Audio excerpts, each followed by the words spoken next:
মিয়ানমারের অভ্যন্তরীণ সহিংসতার সময় ছোড়া গোলা প্রায় বাংলাদেশের ভিতরে এসে পড়েছে, যাতে হতাহতের ঘটনাও ঘটছে।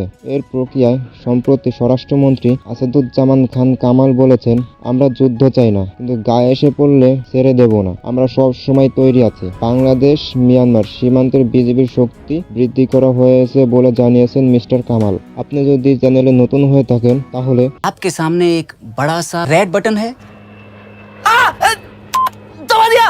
আপনাদেরকে অসংখ্য ধন্যবাদ। তাহলে চলুন ভিডিওটি শুরু করা যাক। বাংলাদেশ ও মিয়ানমারের মধ্যে তার সামরিক শক্তি কতটুকু তা আজকে আমরা জানব। প্রথমে দেখব বাংলাদেশের সামরিক শক্তি কতটুকু।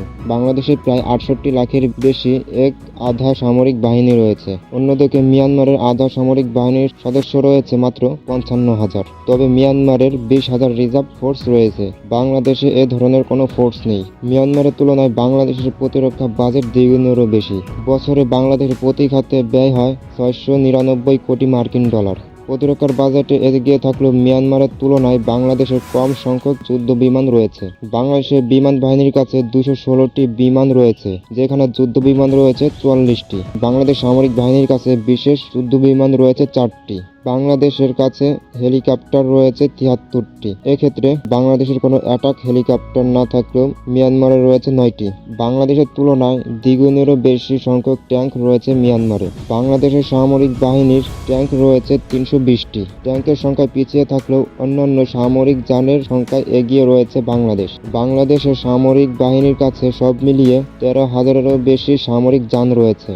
কামানের সংখ্যার দিক থেকে বাংলাদেশের চেয়ে অনেক বেশি এগিয়ে রয়েছে মিয়ানমার। বাংলাদেশের সামরিক বাহিনীর কাছে সব মিলিয়ে ৪,০৬৪টি কামান রয়েছে বলে জানিয়েছেন গ্লোবাল ফায়ার পাওয়ার। এর মধ্যে সক্রিয় কামান রয়েছে মাত্র ২৭টি।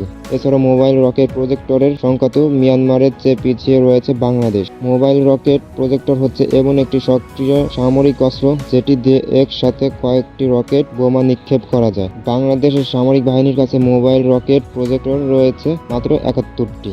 নৌবাহিনী শক্তি। নৌবাহিনী শক্তিতে বাংলাদেশের চেয়ে এগিয়ে রয়েছে মিয়ানমার। বাংলাদেশের নৌবাহিনীর কাছে সব মিলিয়ে যুদ্ধজাহাজ রয়েছে ১৯০টি। এক্ষেত্রে ফ্রিগেট ও কনভেটের মতো যুদ্ধ জাহাজের সংখ্যায় মিয়ানমারের চেয়ে এগিয়ে রয়েছে বাংলাদেশ। বাংলাদেশের ফ্রিগেট রয়েছে ৭টি, করভেট রয়েছে 6টি। এছাড়া মাইন ওয়ারফেয়ার ক্রাফট নৌযানের দিক থেকে মিয়ানমারের চেয়ে এগিয়ে রয়েছে বাংলাদেশ। বাংলাদেশের নৌবাহিনীর কাছে সাবমেরিন রয়েছে ২টি। এখন এক নজরে জানব মিয়ানমারের সামরিক শক্তি কতটুকু। মিয়ানমারের বাহিনীতে নিয়মিত সৈন্য রয়েছে প্রায় ১.৫ লাখের মতো। আধা সামরিক শক্তিতে বাংলাদেশ অনেক এগিয়ে রয়েছে। মিয়ানমারের আধা সামরিক বাহিনীতে সদস্য রয়েছে মাত্র ৫৫,০০০। তবে মিয়ানমারের ২০,০০০-এর বেশি রিজার্ভ ফোর্স রয়েছে। মিয়ানমারের বাৎসরিক প্রতিরক্ষা বাজেট ২৭০ কোটি মার্কিন ডলার। মিয়ানমারের বিমান বাহিনীর কাছে মোট বিমান রয়েছে ২৯৩টি, যার মধ্যে যুদ্ধ বিমান ৫৮টি। বাংলাদেশের সামরিক বাহিনীর কাছে বিশেষ যুদ্ধ বিমান রয়েছে ৪টি। মিয়ানমারের কাছে এ ধরনের যুদ্ধ বিমান রয়েছে ৫টি। এছাড়া মিয়ানমারের বিমান বাহিনীর কাছে ৮০টি হেলিকপ্টার রয়েছে। মিয়ানমারের কাছে অ্যাটাক হেলিকপ্টার রয়েছে ৯টি। বাংলাদেশের তুলনায় দ্বিগুণেরও বেশি ট্যাঙ্ক রয়েছে মিয়ানমারে। দেশটির সামরিক বাহিনীর কাছে বর্তমানে ৭০৫টি ট্যাঙ্ক রয়েছে। মিয়ানমারের সামরিক বাহিনীর কাছে রয়েছে ৮,০০০-এর কিছু বেশি সামরিক যান। কামানের সংখ্যার দিক থেকে বাংলাদেশের চেয়ে অনেক এগিয়ে রয়েছে মিয়ানমার। দেশটিতে সামরিক বাহিনীর কাছে ২,০০০-এরও বেশি কামান আছে, যার মধ্যে ২১৫টি সক্রিয় কামান রয়েছে।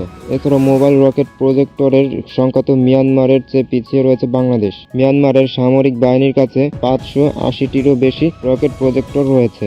মিয়ানমারের নৌবাহিনীর কাছে মোট ৩৬২টি যুদ্ধ জাহাজ রয়েছে। এক্ষেত্রে ফ্রিগেট ও কনভেটের মতো যুদ্ধ জাহাজের সংখ্যায় মিয়ানমারের ৬টি ফ্রিগেট রয়েছে, করভেট রয়েছে ৩টি। নৌযানের দিক থেকে মিয়ানমারের চেয়ে এগিয়ে রয়েছে বাংলাদেশ। তবে সাবমেরিনের সংখ্যায় আবার মিয়ানমার এগিয়ে রয়েছে। দেশটির নৌবাহিনীর কাছে এখন পর্যন্ত ৩টি সাবমেরিন রয়েছে, যদিও মিয়ানমার ও বাংলাদেশের কারো কাছে বিমান ও হেলিকপ্টার বাহী কোনো রণতরী নেই। বন্ধুরা, বাংলাদেশ ও মিয়ানমারের সাথে যুদ্ধ লাগলে কোন দেশ জিতবে তা আপনারাই বলুন। ভিডিওটি ভালো লাগে সবাই শেয়ার করে দিবেন। পরবর্তী ভিডিওর জন্য সবাই অপেক্ষা করুন। ততক্ষণ সবাই ভালো থাকবেন, সুস্থ থাকবেন। Take care. আল্লাহ হাফেজ।